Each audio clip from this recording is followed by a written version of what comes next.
मंडळी नमस्कार, मी सुभाष सुतार लोकसंवादमध्ये आपलं सगळ्यांचं स्वागत करतो। मंडळी, महाराष्ट्राच्या समाजकारणात आणि महाराष्ट्राच्या एकूणच राजकारणामध्ये शिवसेनेच्या ज्येष्ठ नेत्या नीलमताई गोरे यांचा लांबलचक असा प्रवास आपण पाहिलेला आहे।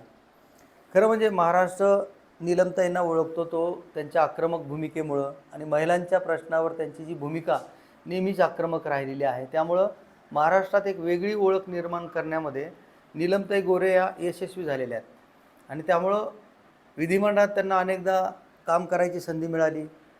स्वर्गीय बाळासाहेब ठाकरे यांनी त्यांना 2-3 वेळा संधी दिली। त्यानंतर शिवसेनेमध्ये फाटाफूट झाली आणि फाटाफूट झाल्यानंतर नीलमताई गोरे यांनी एकनाथराव शिंदे यांच्या नेतृत्वाखाली काम करणं पसंत केलं। तिथेही त्यांना विधिमंडळात काम करायची संधी मिळालेली आहे। पण आता 10-15 दिवसामध्ये विधिमंडळातले 11 सदस्य निवृत्त होत आहेत आणि या निरोपाच्या भाषणामध्ये अनेकांचं भाषण हे अतिशय महत्त्वपूर्ण झालं। स्वतःच्या भावना त्यांनी व्यक्त केल्या, आपल्याला महाराष्ट्राविषयी काय वाटतं याविषयी त्यांनी मतं मांडली। पण या सगळ्यामध्ये नीलमताई गोरे यांचं भाषण जे महाराष्ट्रामध्ये आत्ता गाजतं आहे, अतिशय आक्रमक त्या बोलल्या। त्याचबरोबर त्यांनी उद्धव ठाकरे यांच्यावर सडकून टीका केली। एकूणच त्यांचा आजवरचा जो प्रवास आहे तो त्यांनी अगदी थोडक्यात मांडलेला आहे आणि त्यांच्याच भाषणाची सध्या महाराष्ट्रात चर्चा सुरू आहे। आपण ऐकूया नीलमताई गोरे यांनी 2020ला ज्याला चौथ्यांदा मला संधी मिळाली त्यावेळेला मला अजिबात कल्पना नव्हती की पुढची 6 वर्ष एवढी अवघड असणार आहेत।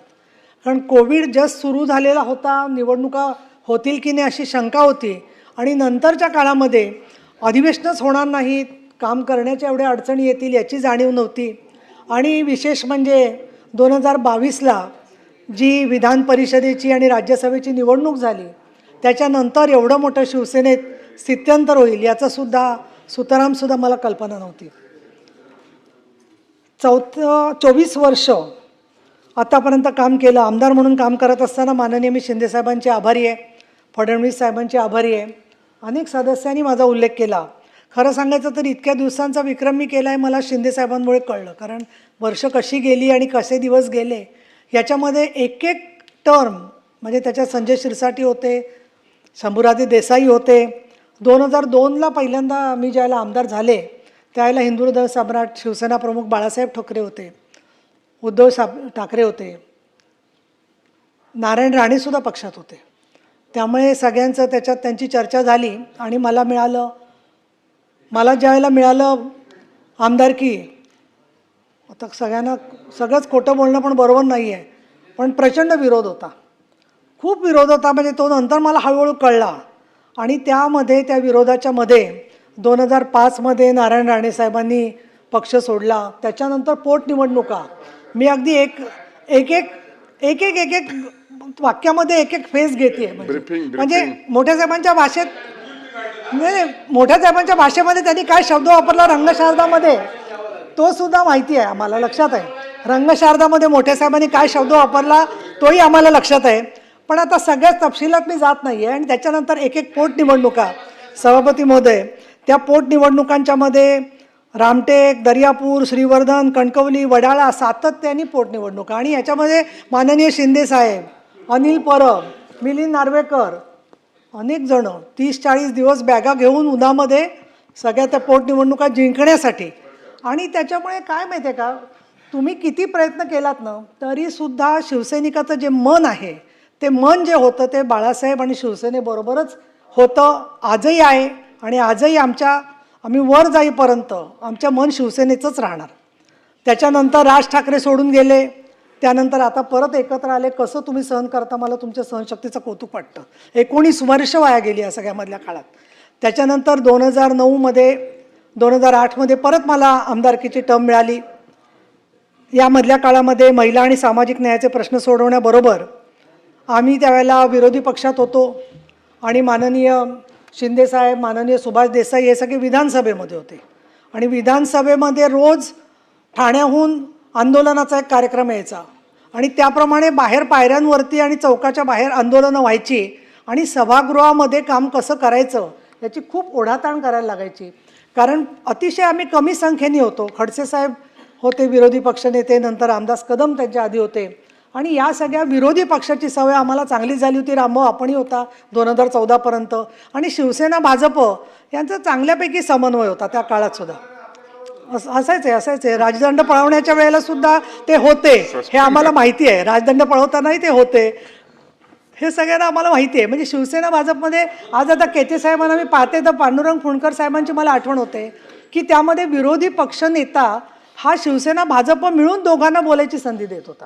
आणि मतभेद होते, शतशः भाजप स्वतंत्र असायचं होतं, पण साताऱ्यासारखं वातावरण नव्हतं त्यावेळेला. आणि म्हणून 2014च्या नंतर जेव्हा सत्तांतर झालं, परत मला संधी मिळाली.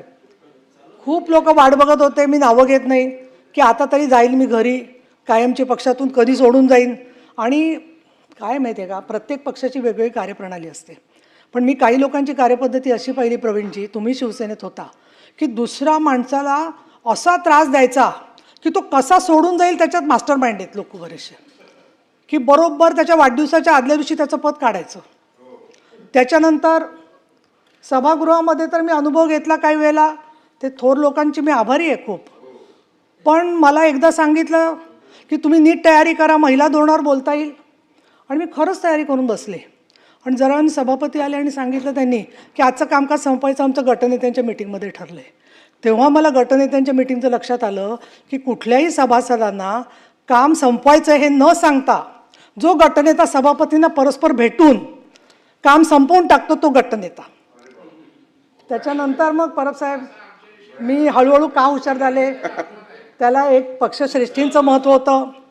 तुमचं जे शिंदेसाहेब, नंतर सरनाईक, ही जी सगळी ठाण्याची टीम होती, ते जे करायचे ते आम्ही परिषदेत येऊन सगळे कार्यक्रम करायचो.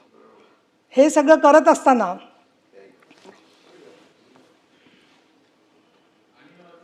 नाही अनिलचा नाही, अनिल खूप सफर केलं अनिलने, पण तरी तो अजून सफर करतो, त्याची सवय जात नाही, त्याच्यामुळे ते काय मी त्याला बोलू शकत नाही. पण मिलिंद नार्वेकर माझ्या बाजूने होते उद्धव साहेबांबरोबर, आणि त्यामुळे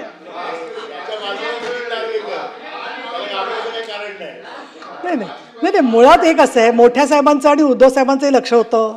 मोठे साहेब काय सुरामध्ये मिलिंदशी बोलायचे तुम्हाला सर्वांना स्टोरी माहिती आहे, त्यामुळे काय सोपं नव्हतं शिवसेनेमध्ये सगळं हे काम करणं. पण हे सगळं काम करत असताना मला एक कृतज्ञता मुद्दाम व्यक्त करायला पाहिजे अनेक बाबतीतली, की मला कधीही पक्षाने असं सांगितलं नाही की अमुक प्रश्नांवर तुम्ही काम करू नका. मला कधी सांगितलं नाही की अमुक्या पोलीस अधिकाऱ्याविरुद्ध तुम्ही बोलू नका. मला कधी सांगितलं नाही की अत्याचार पीडितांची तुम्ही बाजू घेऊ नका.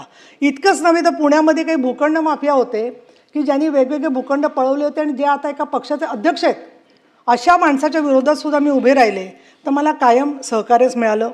इतकंच नव्हे तर दगडफेक, डोंगरावरून ढकलून देणं, झोपड्यात कोंडून ठेवणं, असे अनुभव पण मी घेतले. आणि काही काही वेळेला समोरून सहानुभूती यायची, पण एखादा म्हणायचा मला आमदार, आम्हाला वाटलं तर तुम्हाला मारलं असतं तर बरं झालं असतं. पण शिवसैनिक ही कवच कुंडल आहेत आमच्यासारख्या लोकांची, की प्रत्येक ठिकाणी त्यांनी आम्हाला संरक्षण दिलं, सहकार्य दिलं. आणि 2008 ते 2014 या काळामध्ये आदर्श घोटाळा, त्याचबरोबर बॉम्बस्फोट मुंबईत झालेला, अशा अनेक मुद्द्यांच्यावरती शिवसेना भाजप एकत्र लढत होते सभागृहात. त्यावेळेला मला तर वाटतं 100-1 शोज तरी वेगवेगळे झाले असतील चॅनेल्सवरती, की शिवसेनेकडून मी आणखीन भाजपकडून देवेंद्र फडणवीस साहेब पक्षाची भूमिका मांडायला आम्ही असायचो.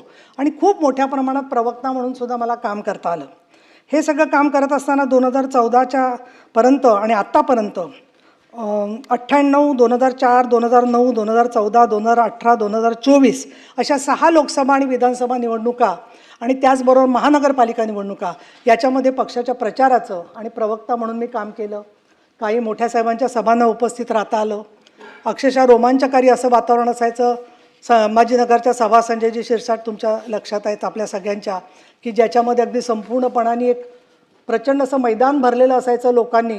आणि तिथे मोठे साहेब जेव्हा बोलायचे किंवा वंदे मातरम तिथे आम्ही ऐकायचो, तेव्हा असं वाटायचं की पुनर्जन्म झाला तर तो शिवसेनेतच व्हावा, हीच कायम मनामध्ये भावना होती. 2014ला मला संधी मिळाली परत.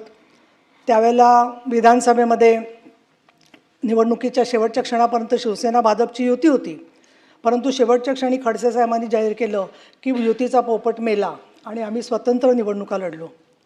स्वतंत्र निवडणुका लढल्यानंतर पुढचे 6 महिने हे काय करायचं याच्यावरती खल चाललेला होता. आणि मग माननीय शिंदे साहेबांना विरोधी पक्षनेता करून काही दिवस चालवलं गेलं आणि नंतर आम्ही सत्तेमध्ये सहभागी झालो. मग सत्तेमध्ये सहभागी झाल्यानंतर आम्हाला बोलायची पंचायत झाली, कारण आम्ही सत्तेत सहभागी होतो. मग आम्हाला काय झालं की काँग्रेस आणि राष्ट्रवादी काँग्रेस जे 289 द्यायचे त्याचं आम्ही पॉईंट ऑफ इन्फॉर्मेशन करायचो आणि आम्हाला सभापती पॉईंट ऑफ इन्फॉर्मेशन आधी मांडायला द्यायचे आणि त्याच्यानंतर 289 द्यायचे. हे सगळं आम्ही करत असताना अर्थातच पक्षाचं आम्हाला सांगणं होतं की हे सगळं तुम्ही काम करायचं आहे. विरोधी पक्षनेते म्हणून सुद्धा महाराष्ट्रामध्ये कोणावर जबाबदारी असेल तर ती शिंदेसाहेबांवर होती. 63 मतदारसंघातले 63 आमदार घेऊन दुष्काळी परिस्थितीचा आढावा घेऊन तो नागपूर अधिवेशनामध्ये फडणवीस साहेबांकडे मांडायचं काम आपण सगळ्यांनी केलं. तुम्ही होता, आपण विधानसभात गेलो, अनेक राज्यसभेत गेलो. आजसुद्धा विरोधी पक्ष तसं काम करतोय का तुम्ही स्वतःच्या मनाला विचारा की प्रत्येक ठिकाणच्या परिस्थितीचा आढावा घेतला जाणं. आणि 2014पासून ते शिवसेना भाजपचं युती असली तरी आम्ही सारखं ऐकत होतो की मंत्र्यांचे राजीनामे खिशात आहेत. आपल्याकडे काय अशी पद्धत नाही आहे मंत्र्यांना आपल्याच विचारायचं की तुम्ही कधी राजीनामे देणार. पण विशेष हक्क समितीची प्रमुख मी झाले, ते काम करण्याची संधी मिळाली. त्याचबरोबर सभागृहामध्ये मांडत असताना बऱ्यापैकी म्हणजे सहकार्य पण काही बाबतीत शासनाचं मिळालं. विशेषतः मला उल्लेख एकाच गोष्टीचा मी करते, अनेक कामं केली त्यापैकी, की स्वच्छतागृहांच्या प्रश्नामध्ये सर्व पेट्रोल पंप हे महिलांसाठी किंवा कुठल्याही प्रवाशांसाठी खुले असले पाहिजेत याच्याबद्दलचं मी सूचना दिली सरकारला. आणि त्याला श्री सूर्यवंशी म्हणून सचिव होते, आता मला वाटतं ते मीरा भाईंदरला आहेत. तर त्यांनी ताबडतोब GR काढला आणि सर्व पेट्रोल पंप धारकांची बैठक घेऊन सर्व ही स्वच्छतागृह तेव्हापासून खुली झाली. असे मला तर असं वाटतं या कारकिर्दीमध्ये माझ्या सगळी पुस्तकं जी झाली आहेत ते विधान परिषद व माझे कामकाज 3रं पुस्तक आता तयार होतं आहे. प्रत्येक पुस्तक जवळजवळ 500 पानाचं आहे आणि त्याच्यामध्ये मी सगळे प्रश्न, लक्षवेधी, भाषणं अशी सगळी एकत्र केलेली आहेत आणि ती बऱ्याचशा ठिकाणी UPSC किंवा ही मुलं जी आहेत परीक्षांना बसणारी ती त्याचा उपयोग करून घेत असतात. 4थ्या महिला धोरणासाठी काम केलं आणि हे सगळं आमदार म्हणून काम केलं. आज उपसभापती म्हणून आता मी 5-6 वर्ष काम करते आहे. पण मला त्याच्यात एक फार मोठं समाधान आहे की तुम्ही सगळ्यांनी मला अतिशय चांगलं सहकार्य दिलं. मग ज्यावेळेला माझ्याकडे चार्ज होता त्यावेळेलाही मला सहकार्य मिळालं. त्यानंतर उपसभापतीबरोबर मग आपण सभापती म्हणून कार्यभार घेतलात आणि सभापती तुम्ही झालात तोपर्यंत मला काही तुमचा स्वभाव कसा याची कल्पना नव्हती विशेष. पण नंतर हळूहळू लक्षात आलं की चांगल्या स्वभावाचे आहात तुम्ही. बरोबर काम करत असताना कधी अडचण आली तर शिंदे साहेब, चंद्रकांतदादा पाटील यांची मी मदत घेते. आणि या सगळ्या कामाच्या मध्ये आमचे सचिव जे आहेत सगळे त्यांचं पण मला चांगलं सहकार्य मिळालं सायटेशन या बाबतीत. 2022पासून नंतरच्या काळात जसे आपली अधिवेशनं नीट सुरू झाली त्याच्यामध्ये मला प्रवीण दरेकर, प्रसाद लाड आणि भाजपच्या सगळ्या सभासदांचा उल्लेख पण करायला पाहिजे. या बाजूचे जसे अनिल परब किंवा बाकीचे सदस्य होते, त्याचबरोबर की तिथेसुद्धा ज्या वेळेला उपसभापती म्हणून मला कुठली अडचण आली तर आपण एकच पक्ष असल्यासारखं सातत्याने सहकार्य मला मिळत गेलं. 2020ला तर प्रवीण दरेकर विरोधी पक्षनेते होते आणि त्यावेळेला त्यांनी सांगितलं की ताईंना देत असाल तर मी भाषण करत नाही. बसले होते शांतपणे आणि भाषण केलं नाही. नंतर मला विधान परिषद मिळाली पक्षाकडून. तर अशा बऱ्याच चांगल्या आठवणी आहेत या सगळ्या. आणि इथे मला असं वाटतं की हे जे बाकीचे सभासद आहेत सर्वजण त्यांच्यावर बोलत असताना रणजितसिंह मोहिते पाटलांनी सातत्याने पाणीचे प्रश्न, पंढरपूरच्या रस्त्यांचे प्रश्न याचा पाठपुरावा केलेला आहे आणि त्यांना शक्य तेवढी संधी वेळोवेळी आम्ही दिली आणि सातत्याने ते सोलापूरच्या प्रश्नांमध्ये अग्रणी असतात. संजय केणेकर, संभाजीनगर महानगरपालिकेची जबाबदारी तुमच्यावर आली आणि एक वेगळ्याच संजयचं रूप आम्हाला बघायला मिळालं, कारण सगळेच संजय काही सारखे नसतात. परंतु तुम्ही त्या ठिकाणी चांगल्या पद्धतीने लढलात आणि संजय केणेकर तुम्ही आता बरंचसं भाषणामध्ये भावना वगैरे मांडल्या, पण तसं शेवट व्हायचं कारण नाही आहे काही. अजून पुढे बरंच तुम्हाला पण कामाची संधी राहील असं मला वाटतं. दादाराव केचे, तुम्हाला बघितलं की नेहमी मला पांडुरंग फुंडकरांची आठवण होते. शांतपणे शेतकऱ्यांच्या प्रश्नावर सातत्याने तुम्ही मुद्दे मांडत असतात. तुम्हालाही माझे शुभेच्छा आहेत. संदीप जोशी का आले नाहीत याचं उत्तर मला माहीत नाही आहे, पण ते स्थानिक राजकारणात खूप सक्रिय आहेत आणि ते नक्कीच राजकारणात सक्रिय राहतील. राजेश राठोड, तुम्ही एक अतिशय वेगळे कार्यकर्ते आहात आणि बंजारा समाजासाठी जी कामाची गरज आहे त्या कामाच्यामध्ये माझी अशी तुम्हाला विनंती राहील की संजय राठोडांबरोबर तुम्ही काम करावं. म्हणजे कसं मी म्हणत नाही, परंतु हे बंजारा समाजाच्या प्रश्नांवरती बरंचसं काम फडणवीस साहेबांनी, शिंदे साहेबांनी जे केलेलं आहे, तर त्या कामाच्यामधून तुम्ही जे मुद्दे मांडलेत वेळोवेळी त्याला नक्की न्याय मिळेल असं वाटतं. मी पक्षीय लगेच बदलाचं काही इथे बोलत नाही आहे, मला औचित्य सोडून काही बोलायचं नाही आहे, परंतु जे प्रश्न तुमचे योग्य आहेत त्या प्रश्नांच्या बरोबर सगळेजणच तुम्हाला कायम सहकार्य करत राहतील हे मला आपल्याला सांगावं असं वाटतं. काँग्रेस पक्षात कसं तिकीट मिळतं याची तुम्ही स्टोरी सांगितली, तर ते दिव्य आहे असं मला वाटतं तिथे सुद्धा, आणि तरी तुम्हाला संधी मिळालेली आहे. शशिकांतजी शिंदे, तुम्हाला एवढं शांत बसलेलं बघून मला कसं तर कसं तरी वाटतं, कारण 1 तास असा जात नाही की तुम्ही हात वर केला नाही. कायम तुम्ही मांडत असता, उत्स्फूर्तपणे मुद्दे तुमचे असतात. साताऱ्यात तुमचं साम्राज्य आहे आणि तुम्ही जरी राजे नसलात तरी जनतेचे राजे तुम्ही आहात. कारण लोकसभेला तुम्ही ज्या प्रकारे निवडणूक लढवली प्रतिकूल परिस्थितीमध्ये, ती खरंच कौतुकास्पद आहे. आणि मी कुठल्याही जिल्ह्यात गेले की माझं जसं चांगल्या प्रतिक्रियांवर लक्ष असतं तसं कोणाबद्दल काय वाईट बोलतायत तेही पोचतं, पण फारसं आलं नाही माझ्या कानावर अनेक गोष्टी ज्या आहेत त्या. त्यामुळे मला असं वाटतं की सातारा आणि पश्चिम महाराष्ट्राच्या मध्ये तुमच्या कामालाही मी मनापासून शुभेच्छा देते. तुमच्या मिसेस गेलेले दिसत आहेत, पण त्या पण फार सद्गुणी आणि अतिशय कार्यक्षम व्यक्ती आहेत. निम्मं काम त्याच करतात असं मला, म्हणजे माझी धारणा आहे, संशय म्हणणार नाही, पण निम्मं काम त्या करतात असं मला साधारणपणे दिसतं आहे सगळं.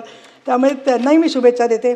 अमोल मिटकरी, खूप तुमची काळजी वाटते मला, कारण प्रत्येक वेळेला राजकारणात मनासारखं होतं तसं नाही, पण होऊ शकतं. सकारात्मक भूमिका आपण ठेवायची शेवटपर्यंत. आणि इतकंच मला सांगायचं आहे की कुठेतरी शेतीच करत बसलो, कुठेतरी दुसरीकडे कीर्तनकार झालो असं काही न करता राजकारणामध्ये जे काम करता येईल ते प्रवाहात राहून केलं तर तुमचं भविष्य उज्ज्वल आहे आणि मला त्याच्यात खात्री वाटते या संदर्भामध्ये. आणि तुम्ही असं सांगताय ना, ते सत्तात राशी भविष्य सांगण्यासारखं वाटतं. कारण भविष्य कसं घडवायचं ते आमच्या नेत्यांना माहिती आहे. हां, तर त्या संदर्भात आता माननीय उद्धवसाहेब ठाकरे, ते नसताना बोलणं बरोबर नाही काही, पण मला एक असं वाटलं वाईट की त्यांनी स्वतःबद्दलचीच कविता स्वतः का म्हणून दाखवली. कारण ती कविता माझी इतकी पाठ झाली होती ना, आणि विशेषतः मुख्यमंत्री झाल्यावरती आमची प्रचंड अपेक्षा होती. शिंदेसाहेब काय सांगायचं, आम्हाला असं वाटलं आम्ही धन्य झालो की बाळासाहेब ठाकरेंचे चिरंजीव मुख्यमंत्री झाले. पण नंतर शेवटचे वर्षभर तर फार वाईट गेलं. भेटच मिळायची नाही, आपण नकोसे आहोत त्याची रोज खात्री पटायची. ते कोविड तर आम्ही आठवड्यातून हा मिलिंदचा 8 वेळेला हे करायचा, टेस्ट करायचा कोविडची. ज्यांनी भेटायला जायचं त्यांनी ती टेस्ट रोजच करायची असायची ना. आता काय बोल नको तू तिथेच आहेस, पण करू शकतो आपण. पण किती दुसऱ्या माणसाला त्रास होतो या गोष्टींचा. आणि कोविडमध्ये काम कोणी नाही केलं, सगळ्यांनी काम केलं. शिंदेसाहेबसुद्धा स्वतः तो याचा सूट घालून कोविडचा PPE युनिट घालून तिथे गेले होते.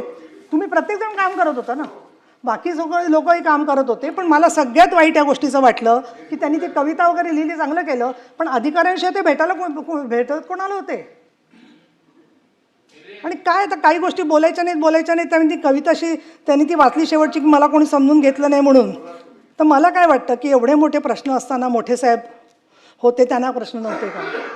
त्यांची मी ऋणी आहे याच्यासाठी की त्यांनी मला 3 वेळेला आमदार केलं. आता याच्यानंतर मला एवढं ट्रोलिंग होणार आहे की ते ट्रोलिंग म्हणजे, कारण ते 20 पैसे रेटप्रमाणे 3 दिवसाचं ट्रोलिंग ठरलेलं असतं.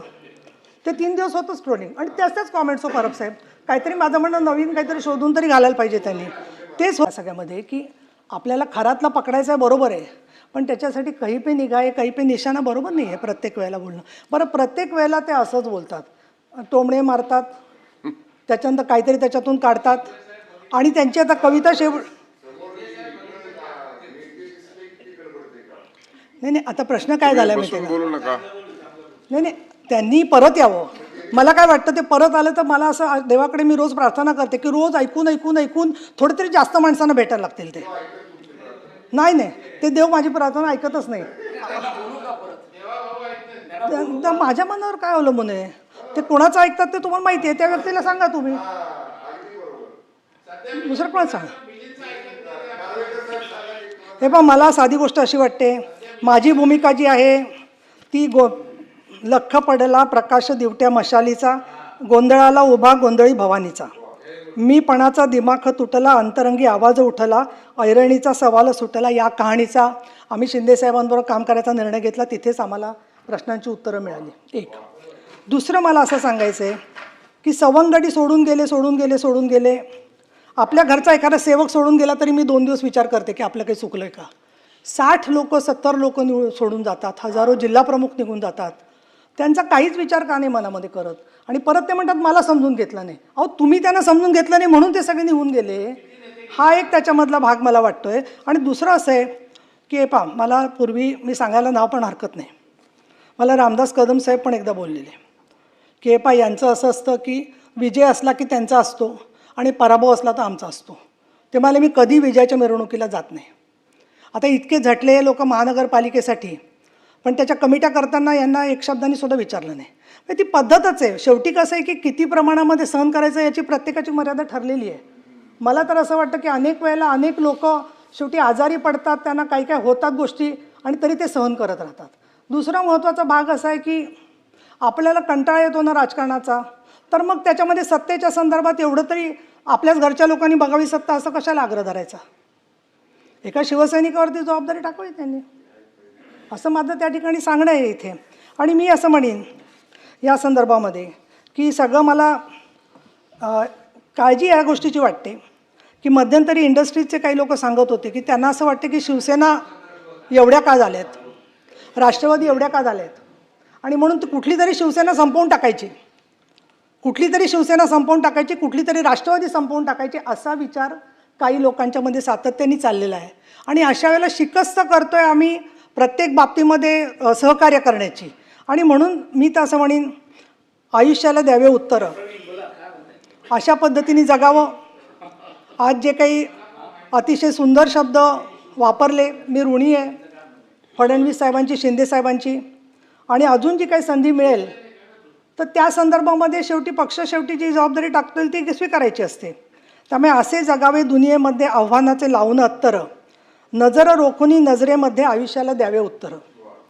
नको गुलामी नक्षत्रांची, भीती आंधळ्या ताऱ्यांची, आयुष्याला भिडतानाही चैन करावी स्वप्नांची. काय असावे जमिनीवरती कवेता अंबर घेताना, हसू असावे ओठावरती काळीज काढून देताना, संकटासही ठणकावून सांगावे आता हे बेहत्तर, नजर रोखोनी नजरेमध्ये आयुष्याला द्यावे उत्तरं, आयुष्याला द्यावे उत्तरं. ही गुरु ठाकूर यांची कविता आहे. आज रामभाऊ सभापतींना फार मोठं सहनशक्ती ठेवायला लागते, त्यामुळे आज तुम्हाला ती मजा आली असेल सगळ्या एवढी भाषणं ऐकायची वगैरे. पण मग तुमचं आम्हाला कायम सहकार्य असतं आणि त्याच्यामुळे खूप चांगलं काम करता आलं. मी आपली सगळ्यांची आणि सभागृहाची ऋणी आहे. धन्यवाद. जय महाराष्ट्र.